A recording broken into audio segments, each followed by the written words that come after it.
Photographic ക്യാമറയിൽ ഉപയോഗിക്കുന്ന lens ഏത്?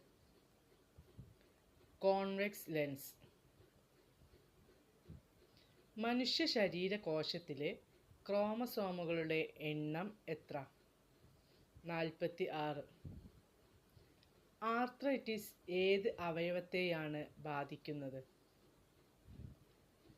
സന്ധികളെ. പ്രകൃതിയിൽ നിന്നും ശുദ്ധരൂപത്തിൽ ലഭിക്കുന്ന ഒരു ലോഹം? പ്ലാറ്റിനം. റഡാർ കണ്ടുപിടിച്ചതാര്? Albert Taylor. പയറുചെടിയുടെ വേരിലുള്ള നൈട്രജൻ സ്ഥിരീകരണ ബാക്ടീരിയ ഏത്?